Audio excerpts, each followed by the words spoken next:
The antiseptic smell of Mercer Bay Medical Center had become Claire Holloway's second home. For 3 years, she'd walked these pale corridors, administered medications, held the hands of dying patients, and celebrated the recovery of others. At 27, she'd seen enough of life's fragility to know what mattered: connection, purpose, and the rare moments when someone truly saw you. Dr. Owen Graves had walked into the Marine Research Clinic on a Tuesday morning in March, carrying a cooler full of sea samples and wearing a smile that could light up the darkest depths. He wasn't handsome in the conventional sense. His nose was slightly crooked from a diving accident, and his hair perpetually looked windswept, but his eyes held the wonder of a child discovering the ocean for the first time. "You must be the nurse everyone raves about," he'd said, extending a hand covered in salt residue. "I'm Owen. I promise I'm usually cleaner than this." Claire had laughed, shaking his hand despite the grit. "Claire, and I've dealt with worse, trust me." That simple exchange had been the beginning of everything. Over the following months, their professional relationship evolved into long conversations over coffee, beach walks at sunset, and shared dreams under star-filled skies. Owen spoke passionately about the mysteries hiding in the ocean's darkest places, creatures that produced their own light, organisms that could hold the key to curing diseases. Claire shared her vision of healthcare that reached beyond hospital walls, of bringing healing to the fishermen and their families who couldn't afford to miss work for doctor visits. 6 months later, Owen's hands trembled as he held the embossed envelope. The Mariana Deep Project, the most ambitious deep-sea expedition in decades. 3 years aboard the research vessel Abyssal Pioneer, diving to depths humans had rarely reached, studying ecosystems that existed in perpetual darkness. It was everything he'd dreamed of since childhood. It was also 3 years away from Claire. They sat on the weathered dock behind Owen's laboratory, feet dangling over water that reflected the orange and purple sunset. Claire held his hand tightly, feeling the calluses from years of handling equipment, the strength that had pulled her close so many times. "You have to go," she said, though the words felt like glass in her throat. "I can't leave you." Owen's voice cracked. "Not for 3 years. Not when I've finally found someone who believes in your work," Claire interrupted gently. "Someone who knows this is your purpose." Owen turned to face her, his eyes swimming with tears. "Someone I love more than the ocean." The weight of that confession settled between them. Claire had known. They both had. But hearing it spoken aloud made it real, made the impending separation unbearable. The opposition came swiftly. Claire's mother, Dorothy, appeared at her apartment that evening, armed with statistics about failed long-distance relationships. "Sweetheart, be realistic. 3 years with barely any communication? And forget. People change.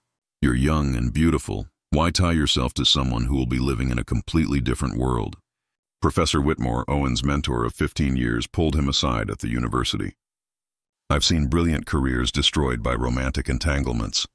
This expedition could establish you as a leader in marine biology.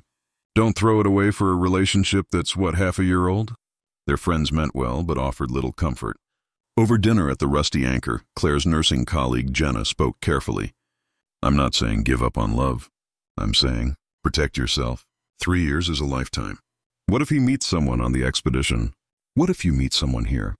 Even the relationship counselor they consulted, a well-meaning woman named Dr. Patricia Benson, gently suggested that perhaps this was the universe's way of showing them they wanted different things from life. But as Owen and Claire walked the moonlit beach that night, their hands intertwined, they made a choice that defied everyone's wisdom. "We make this work," Owen said firmly, not despite the distance, but because of who we'll become. Claire stopped walking, turning to face him. "Letters. Real handwritten letters. I want to know every thought, every discovery, every moment of doubt. And journals," Owen added. "We document everything, our growth, our struggles, our dreams. When I come back, we'll have lived 3 years of our lives on paper." "When you come back," Claire repeated, testing the words. "We'll be different people." Owen cupped her face in his hands. "Then we'll fall in love all over again." They kissed as waves crashed against the shore, sealing a pact that the entire world insisted was foolish. But neither Claire nor Owen had ever been particularly good at listening to what the world insisted. The Abyssal Pioneer would depart in 6 weeks. They had 42 days to memorize each other's faces, voices, and touch. 42 days before their love would be tested by thousands of miles of dark, cold ocean and the relentless passage of time. The first letter arrived on a Tuesday, exactly 4 months after the abyssal pioneer had disappeared beyond the horizon. Claire had been restocking supplies in the clinic when the mail courier found her, holding a weathered envelope sealed with tape and stamped with half a dozen postal marks. Her hands shook as she retreated to the supply closet, needing privacy for this moment. Owen's handwriting sprawled across pages torn from a waterproof notebook. The ink slightly smudged in places where condensation had touched the paper. Dearest Claire, I'm writing this from 2,000 meters below the surface, surrounded by darkness so complete it feels like the universe has swallowed us whole. But then I turn on my lights and the world explodes with life. Jellyfish that glow purple and green, fish with teeth like nightmares and eyes like diamonds. Today we discovered a new species of amphipod, tiny, translucent, beautiful. I immediately thought of you, how you see beauty in the broken patience everyone else has given up on. I miss your voice. I miss the way you laugh at my terrible jokes. I miss the smell of your hair after you've been swimming. Some nights I sit in my bunk and try to remember the exact shade of your eyes, and I panic when the memory starts to blur. Then I pull out the photograph you gave me and everything comes back. 41 months to go. I can do this. We can do this. Forever yours. Owen. Claire pressed the letter to her chest and allowed herself 5 minutes to cry. Then she dried her eyes, returned to work, and that evening began her first journal entry and response letter. She wrote about the fisherman's daughter she'd saved from pneumonia, about the mobile health initiative she was planning, about the sunset that had painted the bay the same color as Owen's eyes. She pressed a wildflower between the pages, a blue lupine from the trail where they'd shared their first kiss. The first year passed in a rhythm of work and waiting. Claire threw herself into her mobile clinic project, converting an old delivery van into a traveling medical unit. She drove to the docks at dawn, treating fishermen for infected wounds and chronic coughs, teaching their wives about nutrition and prenatal care. The work exhausted her, but exhaustion left less room for loneliness. Owen's letters arrived irregularly, sometimes 2 in 1 month when a supply ship made unexpected contact, sometimes none for 5 months when storms prevented rendezvous. Each letter revealed a man being transformed by isolation and discovery. He wrote about conversations with the expedition's gruff engineer, Marcus Briggs, who taught him to fix broken equipment and shared stories of 3 previous marriages destroyed by life at sea. He described the crushing pressure of the deep, both physical and psychological, and his growing understanding that humans weren't meant to exist in such perpetual darkness. But he also wrote about beauty. Bioluminescent organisms that created underwater auroras, geological formations that predated human civilization, and the profound silence that taught him to hear his own thoughts clearly for the first time in his life. The second year brought doubt like winter frost, creeping in slowly until everything felt cold and uncertain. Claire's mother had remarried to a kind accountant named Bernard, who looked at Dorothy the way Owen used to look at Claire. Watching them together hurt in unexpected ways. A letter arrived in month 16 that made Claire's breath catch. Owen's handwriting looked different, hurried, shaky. Claire, I need to be honest. I'm struggling. Last week we lost contact with the surface for 11 days due to equipment failure. I thought we might die down here, become permanent residents of the abyss. In those days I realized something terrible. I couldn't remember your voice anymore. I could see your face, read your letters, but the sound of you saying my name had vanished from my memory. I'm terrified that I'm losing pieces of us, that when I surface I'll be so changed that I won't fit into your life anymore. Dr. Helena Strand, our chief scientist, says this is normal. That isolation does this to everyone. But she's never been in love. She doesn't understand that forgetting your voice feels like dying. I'm sorry for this letter. I'm sorry for being weak. I'm sorry for choosing the ocean over you, even though you told me to go. Some days I hate myself for that choice. Other days, when we make a discovery that could save lives, I think maybe this sacrifice means something.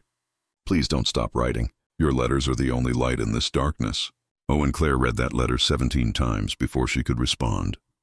She sat at her small kitchen table, the August heat making the paper stick to her forearms, and wrote the most honest words of her life. My darling Owen, your letter didn't make me love you less. It made me love you more. You think admitting struggle is weakness? I see a man brave enough to face his fears and name them. You're worried you're changing? Good. I want you to change. I want both of us to become people who can survive anything. Here's my truth. There are days I resent you for leaving. Days when I see couples holding hands and I want to scream. Last month, Tom Henderson, remember him from the marina, asked me to dinner. He's kind and present, and he'll never leave for 3 years. I said no, but I thought about saying yes. Not because I love him, but because I'm tired of sleeping alone. But then I remember why we're doing this. We're not just waiting for time to pass. We're building something stronger than convenience, deeper than proximity. I'm not the same nurse you left behind. I've started the mobile clinic you always said I should create. Last week, I diagnosed a little boy with a heart condition that would have killed him if we'd caught it a month later. His mother hugged me and cried, and I thought, this is who I was meant to become. So yes, my love, we're both changing. And when you surface, we'll meet as new people who chose each other across an ocean and 3 years of silence. My voice might sound different to you now. Grief and growth have roughened it. But I promise it will still say your name with the same love as the day you left. Keep swimming in the dark. I'm holding the light for both of us. All my love, always, Claire. She mailed the letter the next morning and didn't know if it would reach him for months. The uncertainty was its own kind of drowning. The 3rd year arrived with unexpected challenges. Owen's supply ship rotation changed, and suddenly letters took 7 months instead of 4. Claire went through an entire spring and summer with no word, and the silence nearly broke her. She worked 70-hour weeks, afraid that stillness would let doubt consume her completely. Then, in October, 3 letters arrived simultaneously. Owen had made a breakthrough, discovered a compound in deep-sea bacteria that showed promise in fighting antibiotic-resistant infections. His excitement bled through the pages, but so did something else, a quiet confidence she'd never heard before. He wrote about finding peace in solitude, about understanding himself in ways surface life had never allowed. The final 6 months contained no letters at all. The abyssal pioneer had descended to its deepest point, beyond communication range, for one last comprehensive study. Claire marked each day on her calendar with small blue dots, counting down to Owen's scheduled return. In those silent months, she finished her journal, 3 full notebooks documenting every aspect of her transformation. She'd treated over 2,000 patients through the mobile clinic. She'd been promoted to head nurse. She'd learned to be complete on her own while still leaving space for Owen in her heart. And she wondered, in the darkest hours before dawn, if the man who surfaced would still be the man who'd left, or if the ocean had claimed him completely. The call came on a Thursday morning, 3 weeks earlier than scheduled. Claire was suturing a fisherman's hand laceration in the mobile clinic when her phone buzzed. The number was unfamiliar. International. Ms. Holloway. This is Captain Francis Murdoch of the Abyssal Pioneer. We've had a medical emergency aboard. Not Dr. Graves, he's fine, but we're returning to port early. We dock in Mercer Bay tomorrow at 600 hours. The needle slipped from Claire's hands. Tomorrow. After 1,073 days, tomorrow, she barely slept. At 4 in the morning, she gave up, showered, and stood before her closet for 20 minutes before choosing the same blue dress she'd worn the day Owen left. Her hands trembled as she applied mascara, and she had to wipe it off twice and start over. The harbor was wrapped in fog when she arrived, the dawn barely a suggestion of light on the horizon. A small crowd had gathered, families of the crew, university officials, reporters covering the expedition's return. Claire stood apart from them, her heart hammering so violently she felt dizzy. Then through the mist, the Abyssal Pioneer emerged. It looked smaller than she remembered, battered by 3 years of ocean. Rust streaked its hull, and one of its communications arrays hung at an odd angle. But it was here. He was here, the gangplank lowered with a metallic groan.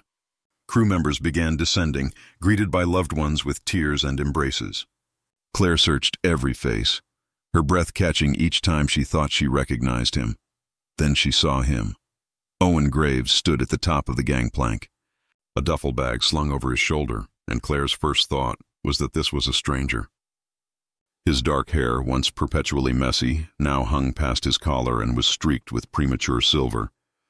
A thick beard covered the lower half of his face. He'd lost weight, his frame leaner, harder, carved by physical labor and limited rations. But it was his eyes that shocked her most. They held a depth and distance that made him look ancient, like he'd seen things that existed outside normal human experience. Those eyes scanned the crowd and found her. For a terrible moment, they simply stared at each other across 30 feet of weathered dock. Claire saw uncertainty flicker across his face. Did he recognize her? She'd changed too. Her hair was shorter now, cut in a practical style for her medical work. New lines creased the corners of her eyes. She'd gained muscle from hauling equipment, lost the softness of her youth to 3 years of relentless purpose. Then Owen dropped his bag and moved. Not a walk, not a run, something between them. A stumbling rush of a man who'd been underwater too long, finally breaking the surface. Claire met him halfway, and when they collided, it wasn't the romantic embrace of movies. It was awkward and desperate, two people trying to remember how their bodies fit together. He smelled like salt and diesel and something else, something deep and ancient. Claire buried her face in his shoulder and felt him shaking, or maybe she was the one shaking, or maybe they both were. "You're real," Owen whispered, his voice hoarse and unfamiliar. "I dreamed this moment so many times I stopped believing it could actually happen." Claire pulled back just enough to see his face. Up close, she could see scars she didn't recognize. A thin white line across his left cheek, another on his forehead. Maps of experiences she hadn't shared. "I almost didn't recognize you," she admitted. "I almost didn't recognize myself." Owen's laugh was brittle. 3 years in the dark changes a person. They stood there, still holding each other as the crowd dispersed around them. The moment felt fragile, like they were both afraid to move, to speak, to discover how much the distance had damaged what they'd tried to preserve. "I have your journals," Claire finally said. "All 36 of your letters. I've memorized every word. I have yours too. 62 letters. 3 notebooks." Owen's hands trembled as he cupped her face. "But reading about you and seeing you are completely different things. I forgot how green your eyes are, how real you are. We need time," Claire said gently. "We need to remember each other." Owen nodded, relief flooding his features. "I rented a cabin, up on Whistler's Point. Quiet, away from everyone. Could we spend a few days there, just us?" "Yes." Claire took his hand, feeling how rough it had become. "Let me call the clinic. They can manage without me." The cabin overlooked the bay from a cliff wrapped in pine trees. For 3 days, Claire and Owen barely left it. They didn't leap back into intimacy. That felt impossible with so much distance between them. Instead, they did something more profound. They read each other's journals. Owen sat in the leather armchair by the window, Claire's notebook spread across his lap, and discovered who she'd become. He read about the night she'd saved twin fishermen from carbon monoxide poisoning, working alone for 6 hours until backup arrived. He learned about her mother's wedding, and Claire's complicated feelings watching someone else find easy love while hers required an ocean of faith. He saw sketches she'd drawn of the mobile clinic's design, read patient notes written in margins, found pressed flowers and newspaper clippings documenting her transformation from nurse to community health pioneer. "You built something extraordinary," he said on the second evening, his voice thick with emotion. "Everything you dreamed about, you actually did it." Claire sat cross-legged on the couch with Owen's letters arranged chronologically before her. She'd read them all before, but reading them in sequence revealed a narrative she'd missed while living it. She watched him descend deeper, not just physically but psychologically.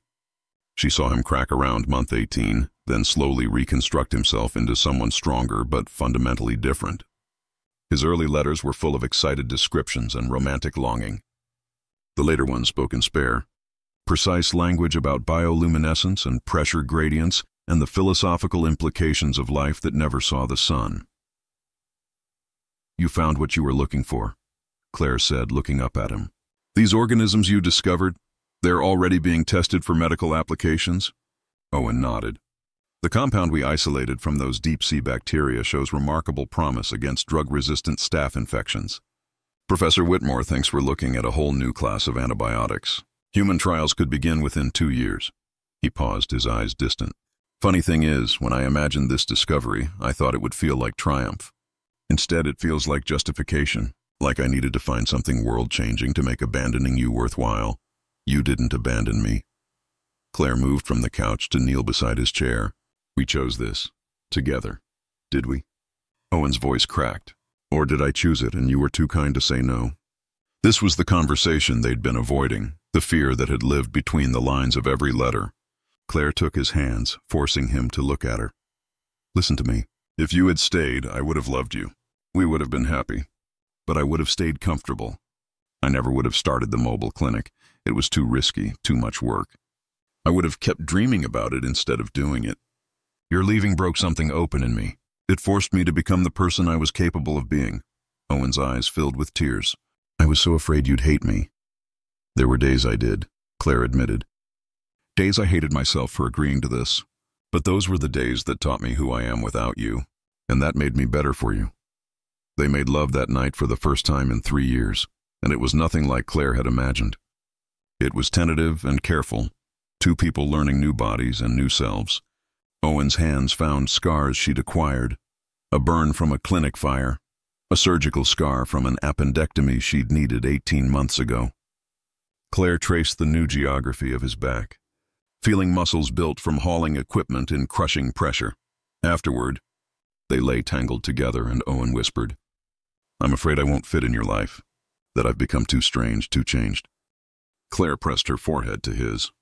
Then we'll build a new life, one that fits who we are now. On the 4th day, they emerged from the cabin and began the work of integration. Owen met Claire's mobile clinic team, her nurse practitioner partner, Judith Ramirez, and the community health workers who'd helped expand the program. They were wary at first, protective of Claire after watching her carry the weight of separation. But when Owen asked thoughtful questions about their protocols and shared stories of practicing emergency medicine in impossible conditions aboard the Abyssal Pioneer, they began to warm to him. Claire attended Owen's presentation at the university, watching him command a lecture hall full of scientists with the same passion she remembered, but tempered now with hard-earned wisdom. He spoke about the responsibility of discovery, about how finding new life meant protecting it from exploitation. She saw Professor Whitmore watching from the back row, nodding with something like pride. 6 months after Owen's return, he proposed in the exact spot where they'd made their pact 3 years earlier. The weathered dock behind his laboratory, feet dangling over water reflecting the sunset. The ring was simple, a band of titanium formed from metal recovered from the Abyssal Pioneer's hull. I want to marry the woman who wrote me 62 letters, he said. The woman who became herself while I was gone. Not the girl I left behind, but the person you chose to become. Claire said yes, and they were married on the beach 3 months later. The entire town attended, fishermen and their families, Claire's clinic patients, Owen's research team, even some crew members from the expedition. Dorothy cried throughout the ceremony, and afterward admitted to Claire, I was wrong about everything. What you two built, it's stronger than anything I could have imagined. The years that followed proved her right. Owen's bacterial compound led to a breakthrough antibiotic that saved countless lives from resistant infections. He won awards, gave TED Talks, but always credited the isolation that forced him to see clearly. Claire's mobile clinic model was adopted by coastal communities across the region, eventually becoming a blueprint for rural healthcare nationwide. But their real legacy began when they started speaking at universities and conferences, invited to share their story. Young couples facing impossible distances, military families separated by deployment, students choosing between love and career opportunities, all of them found hope in Claire and Owen's testimony. The secret isn't that distance doesn't hurt, Claire would say. It's that the hurt serves a purpose. It burns away who you think you should be and reveals who you actually are, Owen would add. And if you're brave enough to let each other transform, you'll meet again as people who chose themselves first and each other second. That's the foundation of everything. 10 years after the Abyssal Pioneer returned, the Mercer Bay Maritime Museum opened a special exhibit. Letters from the Abyss. Claire and Owen had donated their journals and letters, all 98 pieces of correspondence, to be preserved and displayed. Visitors could read the raw, honest words of two people refusing to let the world define what their love could survive. The exhibit's final display was a video of Claire and Owen, now in their early 40s, sitting on that same dock where everything began. Their fingers were intertwined, comfortable with a decade of choosing each other every single day. People ask if we'd do it again, Claire said to the camera. Knowing how hard it would be. Owen smiled, squeezing her hand. Every single time. Because the woman who came back to me from those 3 years is more incredible than anyone I could have met any other way. And the man who surfaced from the darkness, Claire continued, taught me that love isn't about staying the same. It's about growing in the same direction, even when you're growing apart. The video ended with them kissing as the sun set over Mercer Bay, the same sunset that had witnessed their impossible pact a decade before. And in the museum, couples stood before the display, reading letters written in loneliness and hope. Learning that sometimes the deepest love requires the deepest faith. Claire and Owen's story became legendary not because it was easy, but because it proved what two people could build when they refused to accept the world's limitations on their love. They had challenged the empire of conventional wisdom and won, not through stubbornness, but through the simple, revolutionary act of choosing transformation over comfort. And somewhere in the dark of the ocean's deepest trenches, organisms that had never seen sunlight continued to create their own light, just as Claire and Owen had done in their darkest hours, proof that even in impossible darkness, life finds a way to shine.